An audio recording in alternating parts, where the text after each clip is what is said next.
Good evening, everybody. Welcome to another edition of the Hidden Agenda. Um, let's pardon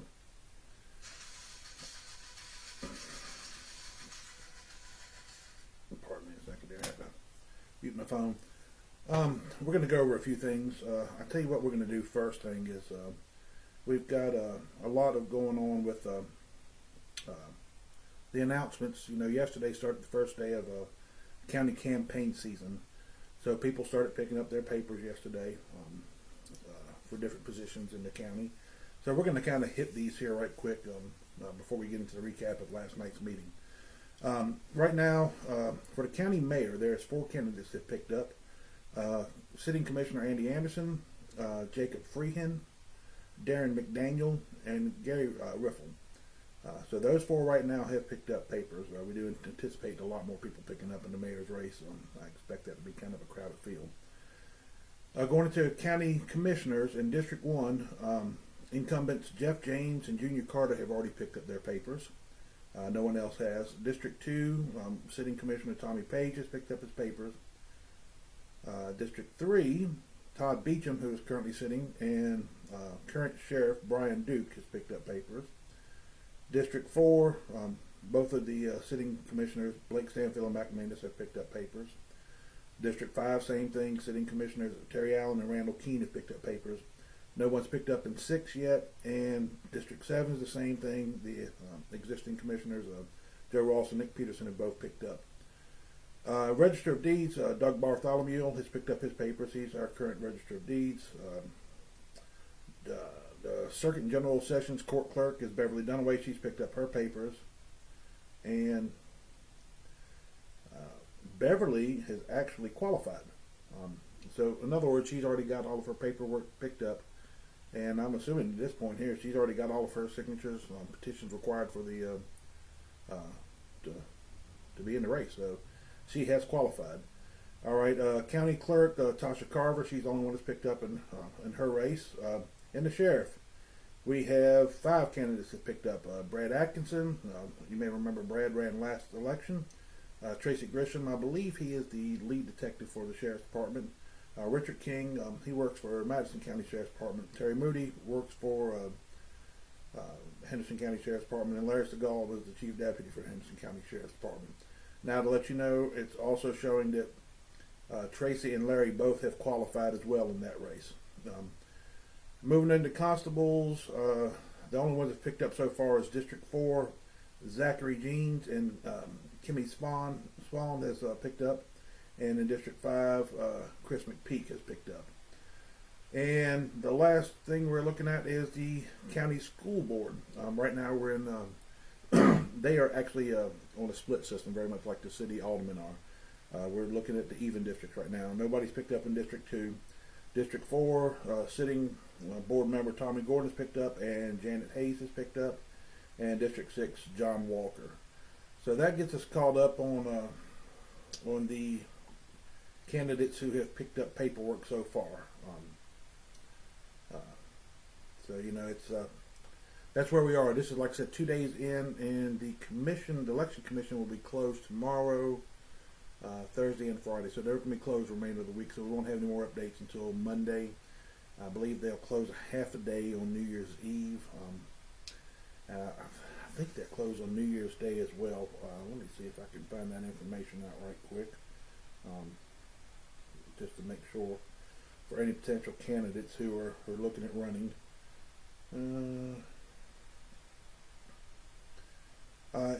Actually, they're going to be, like I said, they're closed the rest of this week. Next week, they're going to be open Monday and Tuesday, full hours.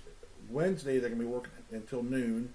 And then they're going to be closed January 1st and 2nd. So if you're going to pick up papers next week, you got Monday and Tuesday and Wednesday morning before you have to, after that day, you'll have to wait till the following week.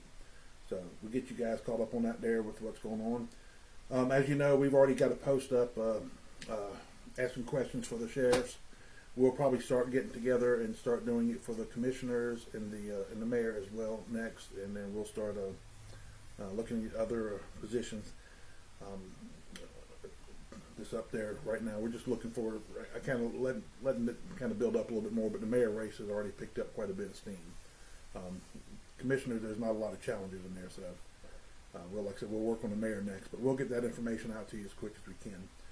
Alrighty, I'm going to go back in and recap last night's meeting with the city and kind of hit the highlights in this thing here. One thing I'll come back to is the comments from the mayor. I'm going to bring that back into when we get into the next section of this podcast. All right, the second reading of an ordinance adopting purchasing policy. That seemed to pass. The next one up is a letter of intent to apply for a grant, which is for the Depot Park. Now, I'm going to give you a little history here. This did pass. It was passed 5-2. The two voted against it was Donna Ross and Tim Rhodes. What this grant is, this is just a letter of intent to apply for this grant. Now, there's a problem right now that the Depot Park is behind. They'll have to have everything completed by April 1st before they can even get this next grant. And this grant is a 50-50 match, so it's going to cost the city. It's $450 is where it's at. I'm rounding it to $450. It's just a couple $1,000 difference, which means the city's going to have to come up for $225,000.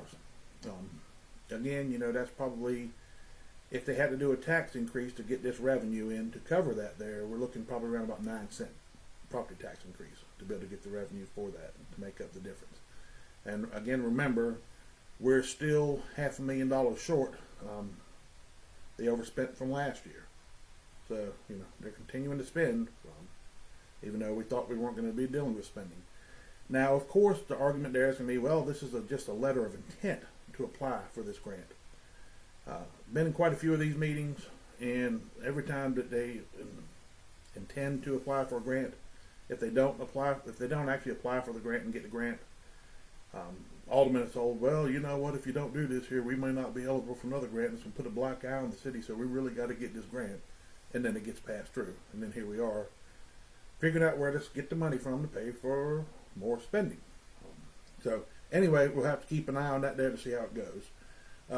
Beer permit, standard fare. That passed fine. They did pass the second ordinance of the duties and responsibilities of the mayor, which now should give him authority to do the things that he needs to do. We'll see about that. Resolution authorizing a DRA grant for NIDEC. What that is it's a government grant to help them out with the I think when I heard last night, it's about heating and air systems they're going to be putting in over there.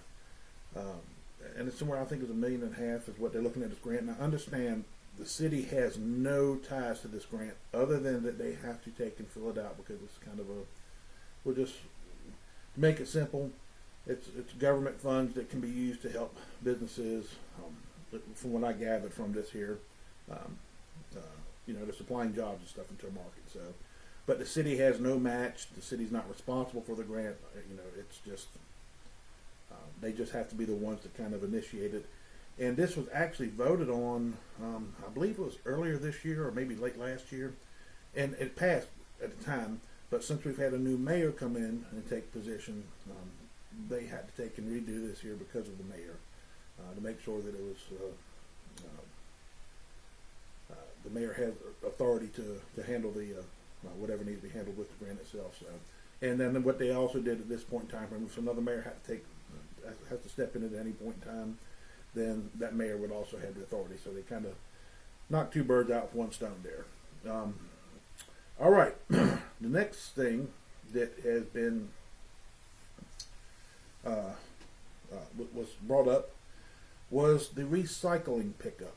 Okay, now this here, oh man, I don't know. I've heard this probably 3 or 4 years. I've heard this conversation about recycling, how much money it costs, what's going on with it, what's happening. How does it? There's just been changes in recycling. And there's, I don't know how else to say this here, there's so many restrictions now. And it doesn't help that when people are recycling, they're not putting in, they're not following proper procedure and stuff that they will take, and it costs the city more money if they get what they call, I don't remember what the term was, but we'll just say it's dirty recycling. So in other words, if you took and throw in, you're only supposed to have clear plastic bottles, you throw a green bottle in there where you just contaminate the whole thing, and now all of a sudden we got to spend more money for recycling than we would without that green bottle sitting there. So at the end of the day, the board voted to do away with recycling at a local pickup. So in other words, they will not be picking up your blue cans anymore for recycling. Now, the blue cans at some point, from what I gather, is going to be picked up from the citizens, and then they will be reissued out as regular trash cans for the time being, to save money, and instead of having to buy more trash cans every time we turn around those tan colored things, those desert tan trash cans. So, in other words, right now there will be no more local recycling pickup. When you're recycling, if you got something in your blue container you got to sit by the road, it's going in with the rest of the trash. Now, before this was voted on last night, and of course, we're going to get to the point of the post we put up with the waste, fraud, and abuse challenge that we've started now. A video was sent to me of the garbage truck going around, and on the video, the garbage truck picks up the blue can, dumps it in, pulls forward a couple of feet, and picks up the tan can and dumps that too. So your trash and your recycling yesterday was picked up at the same time before the city board ever voted for it. So, I've heard this has happened in the past. Just yesterday, somebody was lucky enough to actually get a video of it. So, and if we're more than happy to post that video if anybody wants to see it. Anyway, moving on. So, the recycling, you can still do recycling at the convenience center, and I believe they also said that they're going to do it at the public works office. It's over there by the soccer complex. So, if you still want to recycle, you have that capability. Just remember, if you've got anything dirty in there, if you're not following what needs to happen with it, it's ineffective. They'll just end up probably throwing up the rest of the trash because they're not going to spend the time to sort it. I mean, this is something that should have been done on the consumer end before it gets there. So anyway, coming in here, this Hall Street utility insurance claim denial, that was that's going to be handled by the utilities director and citizen named here. So that's kind of being going out to that area there. So it's they're going to try to resolve it before they bring it from the board. Okay, write-offs, which happens every month. Resolution amending the retiree medical plan. Okay, this here is something that I learned something kind of new.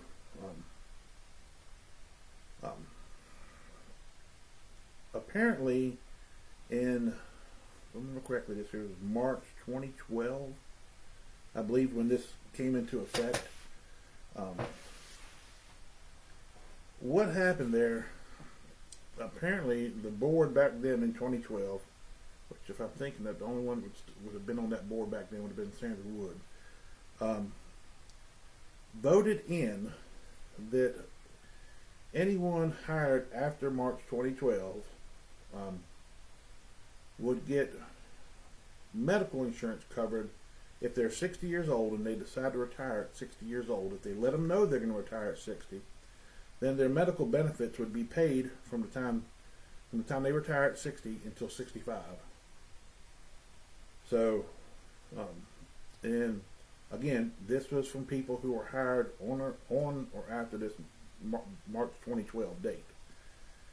So, and let's go back and think about that there. We're talking, 13 years?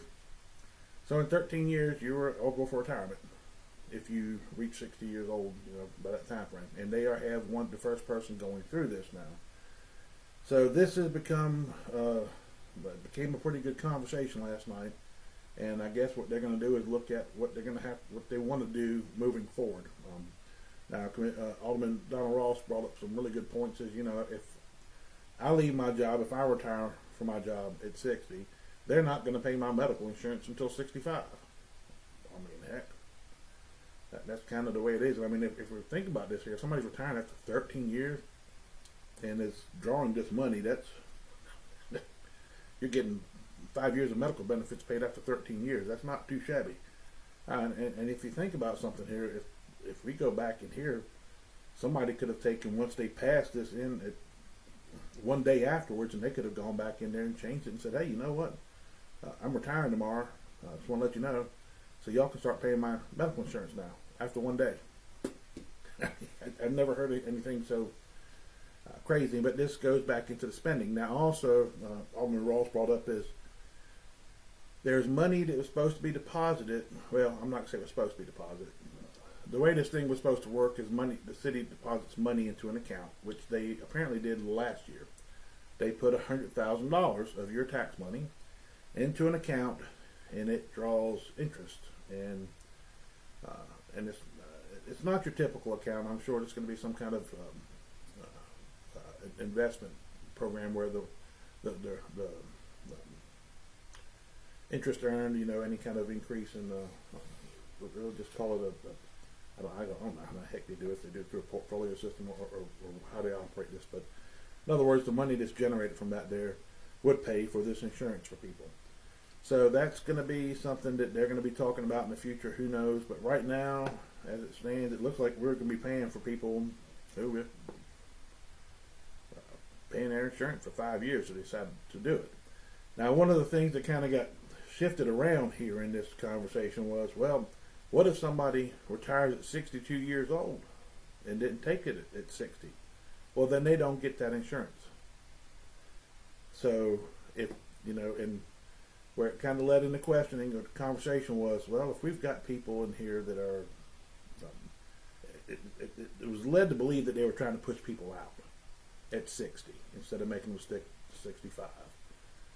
So, it's worth going back in and listening to the video, the tail end of the video, and hearing what's said there, because it kind of blows my mind how this whole thing was set up, and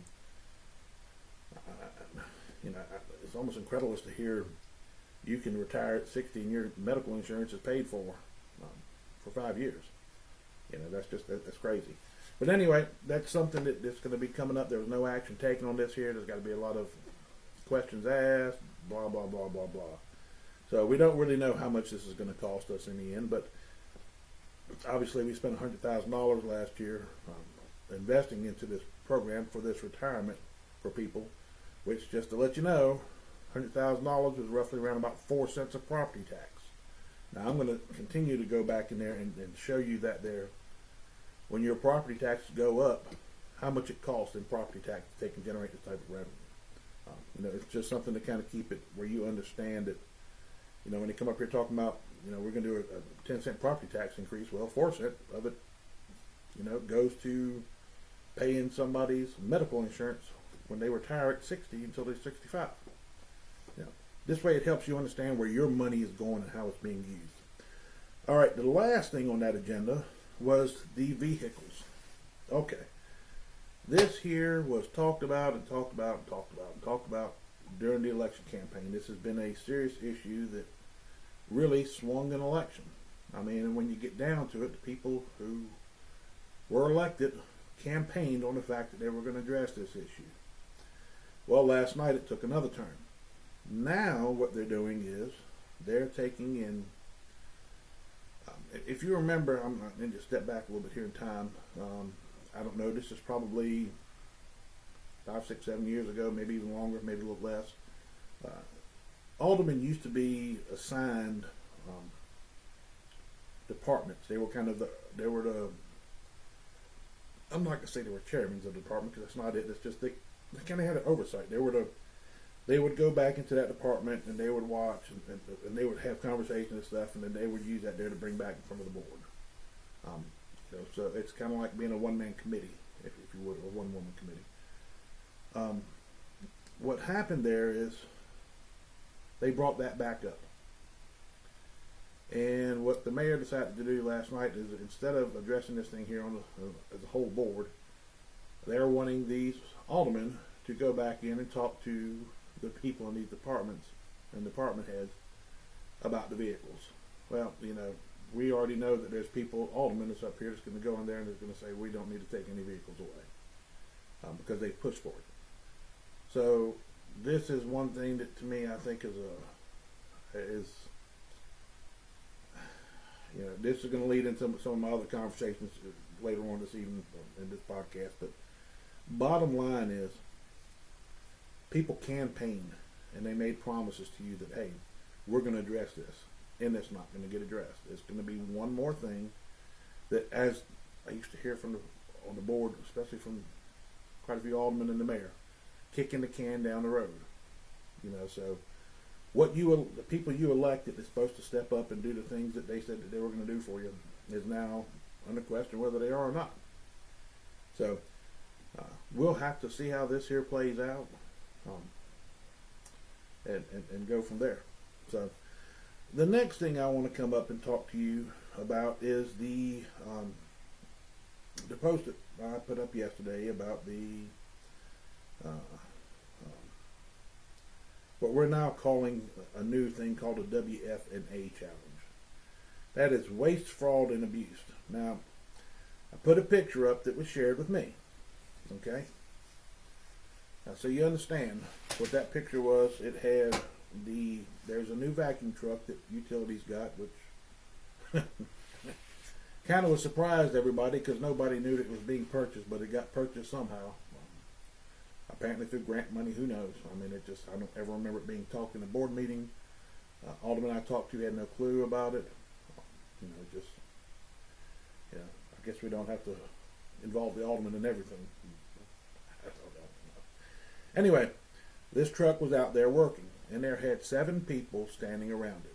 Now this, of course, when we shared it, and I share these things here to keep people from being attacked, because generally what happens is people start attacking over it. And I don't mind taking abuse, that don't bother me none.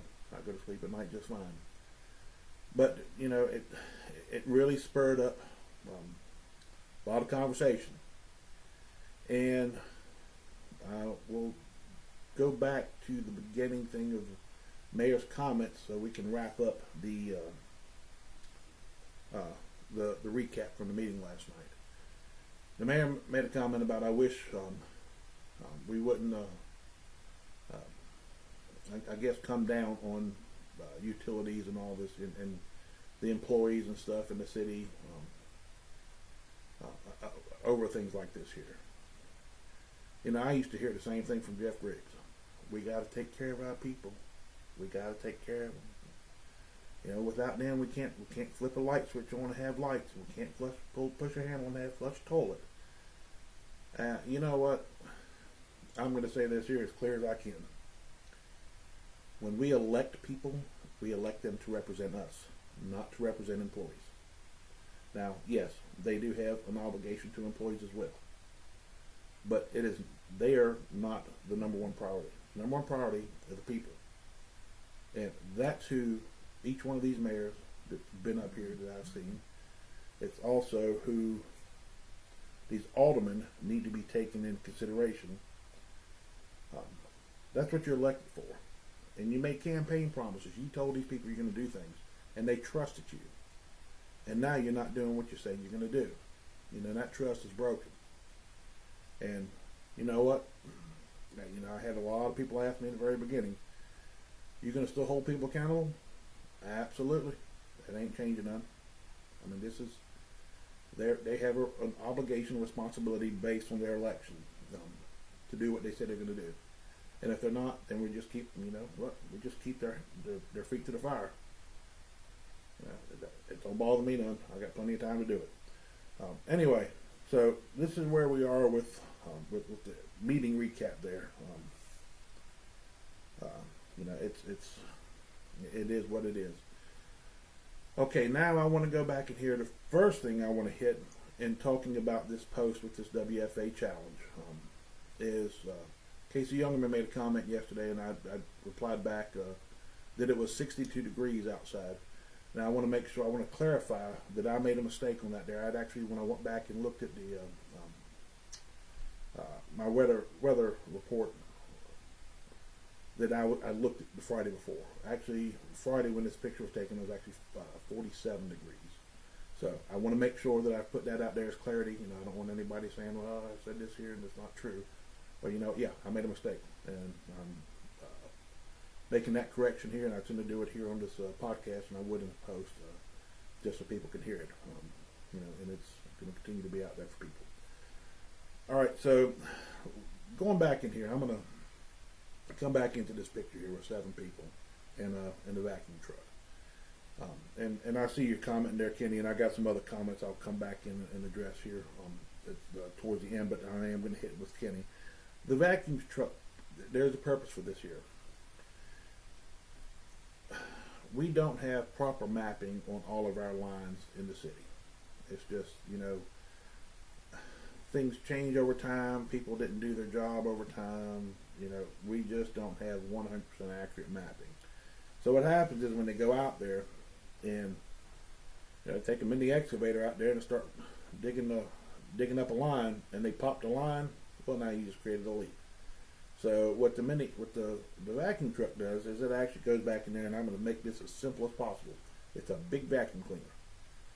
It goes up in there, they loosen the dirt up, and it just vacuums the dirt up without damaging the lines. Great concept. It makes a lot of sense. I think it's a good thing for the city to have. Well, my question is why does it take 7 people to operate this thing? That's just crazy. I mean, it makes no sense whatsoever to me, because we haven't, you know, are we saving any money on it by having this piece of equipment if it takes that many people to operate it? Now, this is something that I'm going to go back in, and I'm going to continue on this vein with it. I've heard so many times, I don't know, I couldn't tell you, and people who were commenting and beating up on that picture being shown, I've heard them say the same thing. Oh, we got to treat our government like a business. Okay. Well, you know what? That's exactly what I'm doing. I'm treating this like a business. And I want you to understand something here. If you have a leak at a meter, it's either on the city side or on your side. Well, we saw the city go out there and have 7 guys in a vacuum truck, and then I think 3 other pickup trucks out there as well, service trucks in there, I think, too. So 4 vehicles to go out there, 7 people to fix a leak on one side of the meter, on their side of the meter. Now, if you get a leak on your side of the meter, city doesn't work on that there. You have to call a plumber. Now, again, I'm going to look at this from a business perspective. I don't know of any plumber who's going to go out there and send a $400,000 truck out there, and then 3 other trucks out there probably cost $100,000 a piece, and 7 guys to work on fixing a leak. That's just common sense. And you know, I'll tell you what, long before there's vacuum trucks, people did the same thing. Shovel by hand and dug it up. You know, when you look at this thing here, is from a business perspective, it doesn't make sense to have 7 people standing around. And yeah, I know, oh, they're professionals, they're this, they're that, blah, blah, blah, blah. Yeah, you know what? I sat up one time, got pulled out of my shop to show how many people standing around while one guy was in a hole, one guy was in a mini excavator repairing a leak with a bunch of people standing around. Because guess what? You can't put 4 people in the hole, they'll stumble all over each other and you won't get anything done. You put one guy down up in the hole to fix the leak.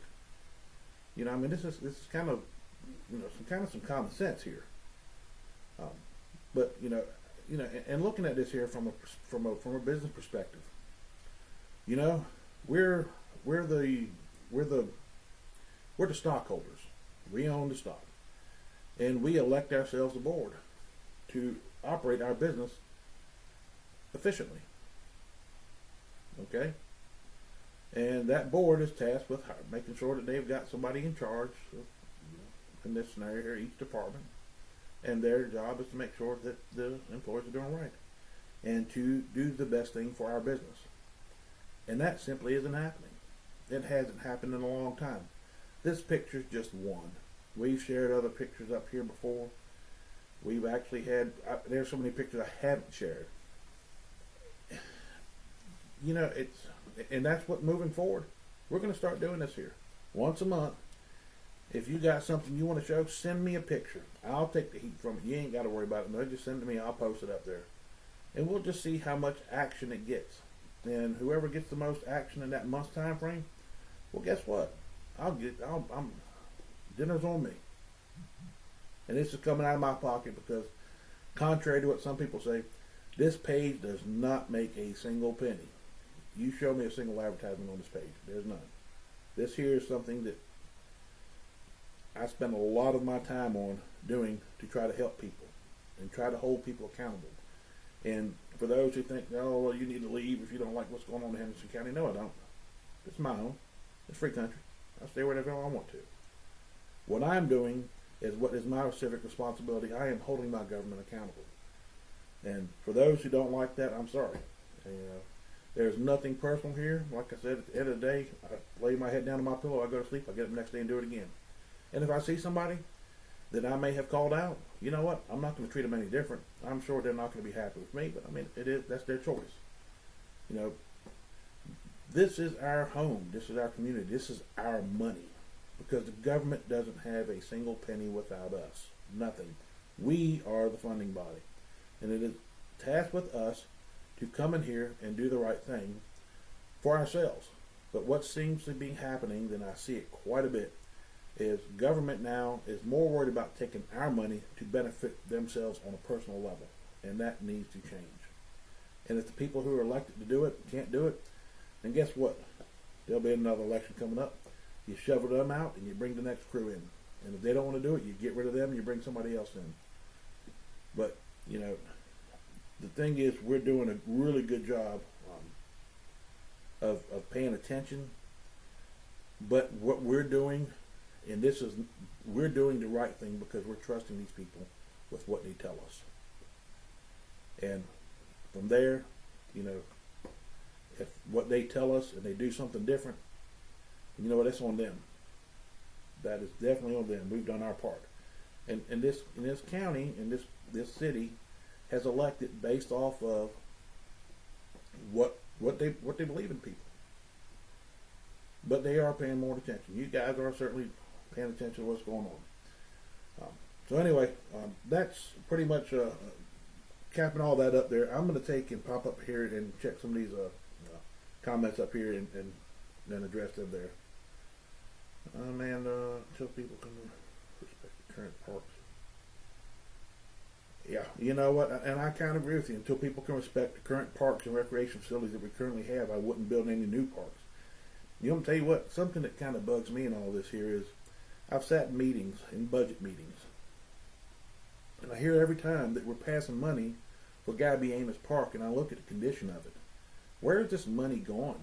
If the money is budgeted there, why isn't it being applied to the park? That's a serious concern I have, because you know what? That by far is the busiest park that we've got, and there's problems out there already. And I hate to say already, they've been existing, but nothing's being done to fix it. And again, here we go. You got to look at the people who are tasked with fixing that there, and they're not getting it fixed. So who do you hold accountable? You hold accountable to people who that's their job. That's who you hold accountable. That's how this whole thing works.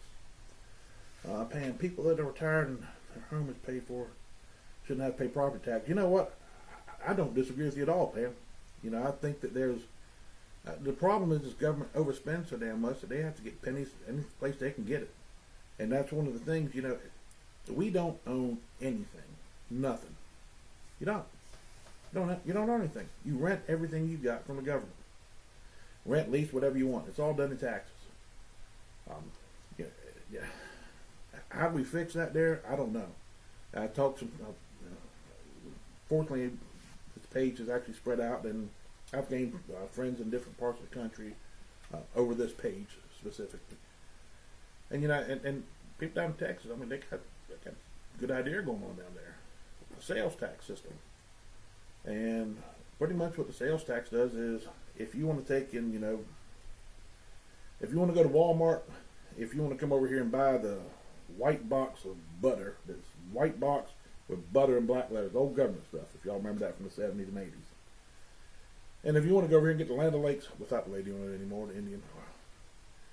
Anyway, if you want to step up and you want to go into, we'll call it into, I'm not going to say luxury, but higher quality, higher taste or whatever, tax rate's a little bit higher. If you want to go out here and go to the car lot and buy a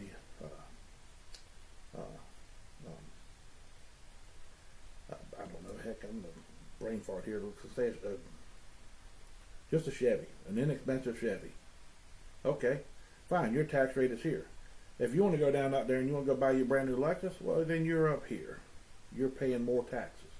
It makes it a fair tax, and it applies for the people who actually want to spend the money. If you want to live a extravagant lifestyle, have at it, man. That's the beauty of a free country. But you're putting the taxes back this way here. You might have a way to figure this here out. But anyway, that's not part of my job. That's just something that's brought out there. But I'm in agreement with you, Pam. At some point in time frame, you should own your property. I think we answered that there with Kenny with the vacuum truck was there for. What happens is it takes a major load off of having to worry about hitting lines when they're digging. Because technically, I know we got, was it 811? It's accurate the best it can be accurate. I can't put it any other way. And times change, things change.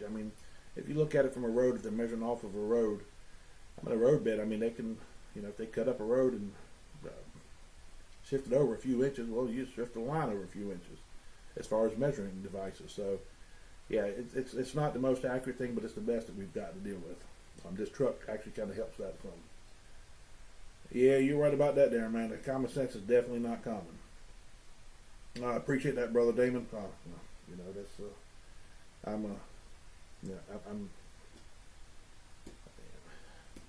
I do what I do because I think it's the right thing to do. And, yeah, of course, it's, we're just in a bad spot right now. You're right, taxes have gone up 2 years in a row in the city. They didn't go up this past year, but 2 years before that they went up. At some point, the county, I hate to say this here, but the county is probably going to have to get to the point where they're going to have to raise taxes. The problem is when you're sitting up here trying to get 20, 30 cents off somebody, come on. Especially the county. They get a lot of money for a penny. Get a lot of value for it. If you hit a little bit here, a little bit there, people can probably absorb that. But you got to look at it. Our county is sitting in. I haven't looked at the dashboard lately, probably within a few months. But we're sitting around about 18% poverty level. People at or below poverty level. And I'm sure that number, if you realistically put it in there and look at it right now, prices have gone up. I don't care what anybody says. This isn't political. This isn't a Trump Democrat crap mess. Prices are up. They are. Heck, you've been Christmas shopping, prices are up. Everything. Food's up. It costs more. And, the answer is not to keep, let's just keep on raising rates. Keep raising pay. That's not the answer. The answer is to figure out why in the hell you raise people's salary. Well, guess what happens again? Then the cost is going to go up because now the manufacturers who are supplying this material, our consumable products, have to take and raise the rate to pay for the employees, and it's a vicious cycle that's not ending. So where it happens, what goes there, who the heck knows? Yeah, you're right, Chris. Water and sewer bills are out of the roof, and that's something too that kind of annoys the crap out of me. Is we are forced to take garbage. We're forced to. Now, if you realize this here, city residents, you are required to pay for garbage because that is tied in with your water bill, with your utilities bill. And let's look at something here. LES, Lexington Electric. You get a utility bill there. Lexington Utilities, that's water, gas, and sewer. Well, you should have a bill there because those are enterprise accounts. And that falls under one department. LES is one department. Separate bills. Solid waste is a separate department. So, why can't we take and get and deal with the solid waste side of things the same way, bill out separately? This way here, now you're forcing people to pay a fee for garbage pickup. And guess what? You guys, you're already paying for it. You people in the city, you are paying for garbage pickup in the county. And this is a problem. And the city, a few years ago, decided, hey, we need to figure out a way to make solid waste a standalone enterprise account where it's making money. Okay? So that's where we are now. We're sitting here, we're paying for something that we don't have a choice in. You have to take it. If not, you ain't getting water. You ain't getting gas. You ain't getting sewer. I think that's a problem that really needs to be considered, looked into, and reevaluated. To try to make solid waste a money-making entity is absolutely crazy. Trash is trash. It's going to be a loser. That's what it is. It's a lost leader. That's just part of the services that we pay for in our taxes. We shouldn't have to pay for that. It should already be included in our taxes, because guess what? That's the way it is in the county. The county don't take and bill us separately for garbage. So, I really think that this is probably something that, I don't know. I had a conversation just a little bit last night, back and forth with Commissioner about this here, and this needs to be looked at from a different perspective between the city and the county as a way to fix this problem here for all citizens of the county, and Lexington residents are citizens of the county. All right.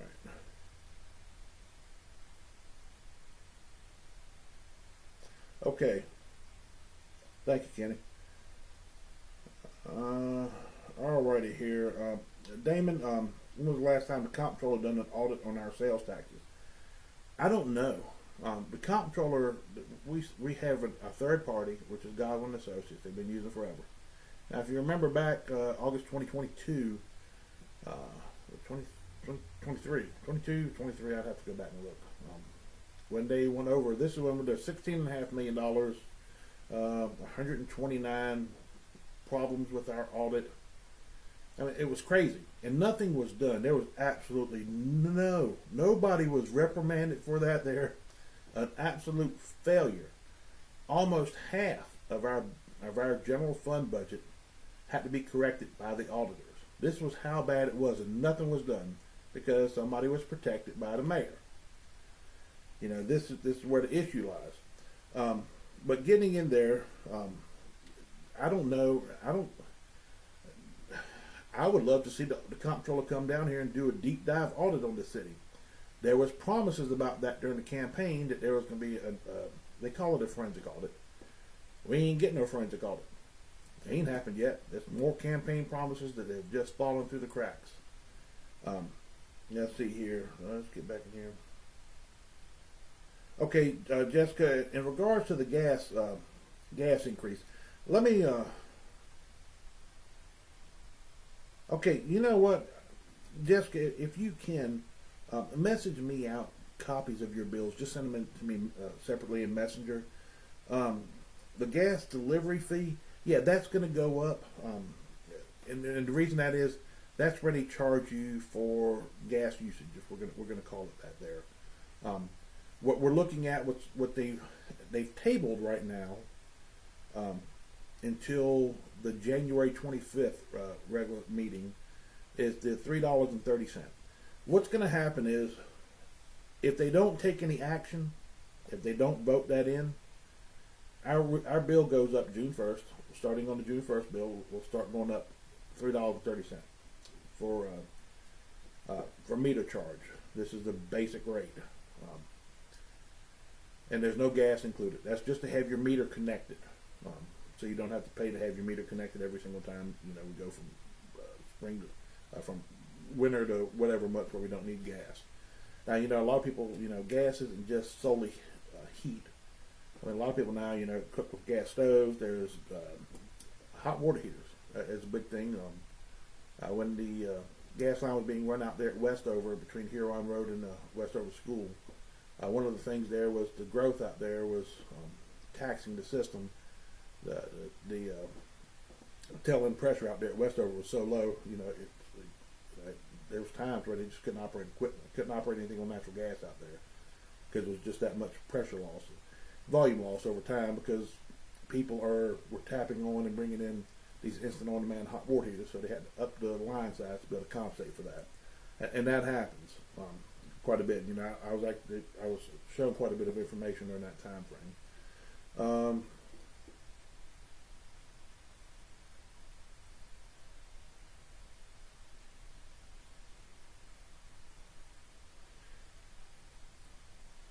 Yeah, that's. I see what you're saying there, Chris, about the pressure valves. Yeah, and I guess your dad's house is so close to the distribution point. I could see that could probably be an issue there. Yeah, I don't. Again, this is one of these things here that probably you almost best to bring it in front of the board and say, look, I got an issue, and the water department's not getting it fixed for me.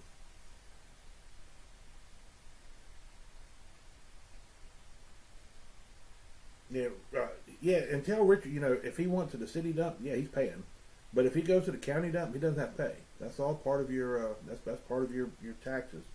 Um, Most of it's paid out of property taxes, but there's a little bit of money on the tail end of the sales tax that actually helps pay for our solid waste. If I remember correctly, and this has been a few years ago since I've looked at the sales tax distribution formula, but it's done in 5 steps, and I think the very last step, I think there was 5% of whatever was left over was split.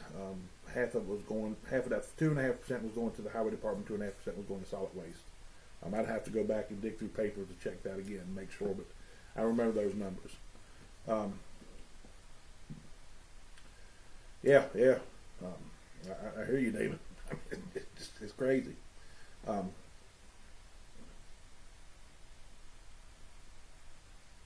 Wait a second now. Are you telling me that line that was it a 6-inch line that was laid down, Chris? That's not being used? Um, I was not aware of that because that was done. Wow, that's back in the chicken barn days. That's crazy. Um, you're welcome, Jessica. Like I said, yeah. If you've got any, like I said, just send that to me, and I can certainly help you out there the best I can with it. I guess I've kind of got caught up with the comments here. You know, it's, you know,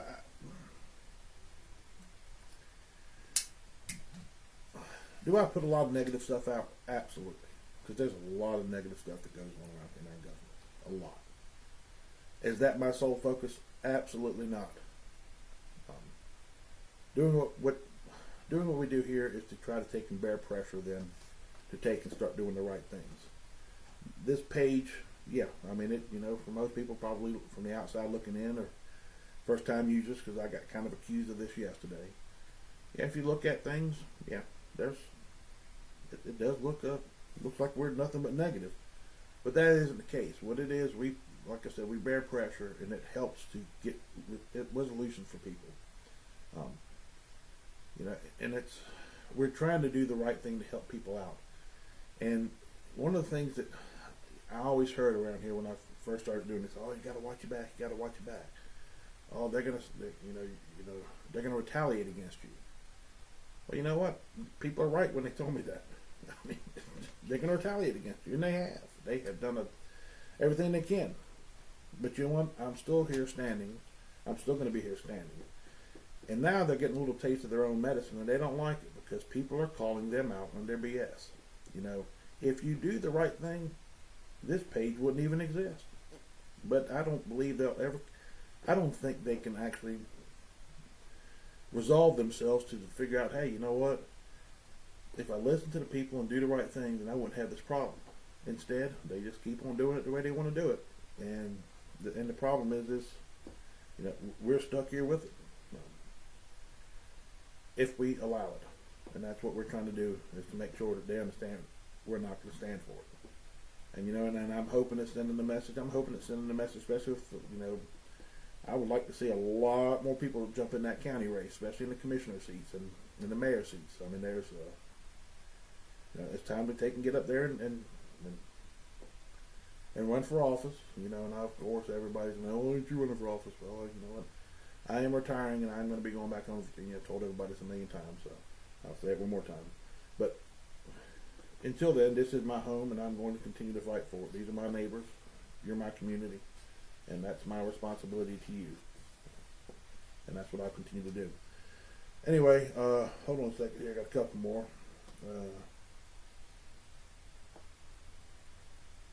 You're right, Chris. It's not about being negative. Yeah, I know. I come across being brash. There's no doubt about it, because I do not like being bullied.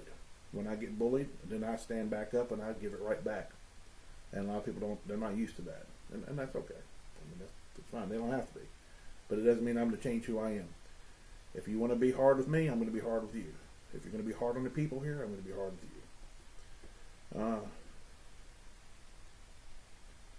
Boom, boom, boom. Tired of winning taxes going up. I get it, Donna. I get it. I mean, especially if you're broken down into separate lots. I mean, it really hits you more than it does if you had a bulk acre like a farm or farmette. Yeah, I get it. I mean, it's hard. It really is hard. Yeah, $96 every month for utilities in an unlived-in house, so you can do work on it. That's crazy legal. I mean, that is absolutely crazy. And that's one of the things too that during the election time frame, I've had a lot of people that have come up to me about that as well. Is that what? It's tough on some people that's sitting up here, that's looking at this here, that's got multiple properties and have to go through this here, especially in business owners, or rental property. When you're turning something over, and you got to go out and you got to pay this outrageous deposit. And the question is, do you ever get the deposit back? I don't know. I mean, I've had people tell me they have, and I don't know if they have or not. But if you put a deposit down on something, that should be refundable after you've done the work. But I mean, when you have to spend $1,500, some of these people told me some crazy numbers, $1,800 to go in there and turn on to be able to go in there and clean a business. That's just crazy. I mean, that is just crazy. And that is not anything that you're going to do at that point to take and try to take and you're not doing anything. People talk about growth. Oh, we need to get more. We need to grow so we can get more revenue. Well, when you treat people like that, they don't want to come live here. And you know what? And you try to hide it, but guess what? It ain't going to be hidden. And you're killing your own growth. You cut your own throat by saying these things here, and then you treat them like this here. The business don't want to be involved in that there. Heck, I was sitting there thinking, I mean, NIDAC had some of their leadership in there. And I'm just like, man, they're up here hearing these things about the whatchamacallit, about the 5-year retirement being paid, medical insurance being paid for the 5 years. But they're probably sitting there, man, I hope my people don't hear this here because I ain't paying that. No business is going to pay it. I mean, and they shouldn't have to. If you're not working, why on earth am I responsible for you? Especially if you haven't put in at least enough years to be a retiree. So anyway, I'll get off my horse on that one there. A couple more things in here. There you go. Merry Christmas, Amanda. That's it. I'm going to finish this here up on a good end. I'm actually going to get ready to sign off here, but I wish each and every one of you a very, very Merry Christmas and a very Happy New Year.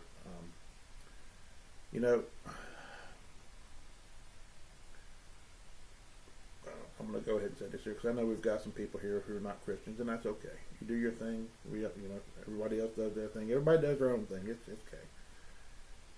We are celebrating this holiday for the birth of our Lord and Savior. Being saved, when you get to that point, I can't express to anybody else, and I'm not trying to give a testimony here. I'm just,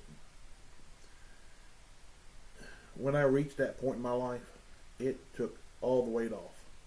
I can't express it to anybody just how much it feels, the relief that I got to that in life, and it's just like everything. Oh wait, just gone. It's no longer there, and that's because Jesus gave His life for us, and we're going to celebrate His birthday in a couple of days, and we're going to be with family, we're going to be with friends, we're going to be exchanging gifts and just having a good time. And you know what? And regardless of anything else, we're setting all this stuff aside here so we can take and enjoy that time, because this is really, it's a wonderful time when you look at it from the perspective of this is the birthday of your Lord and Savior. And I really want to thank everybody for for tolerating all this stuff here that I put you guys through it, and I really, really, really hope you guys have just a wonderful Christmas and a great New Year coming up. And stay safe out there. I know we got I was hoping for a foot of snow tomorrow, but I think we got 73 inches, or 73 degrees, and I think Sunday we're supposed to get a cool down again. So, anyway, y'all have a very, very Merry Christmas. Enjoy your time with family and friends, and just remember, we are in a wonderful, wonderful place if we choose to let it be that way, and we can make a difference. Y'all have a wonderful, wonderful night, and we will catch you the next time around.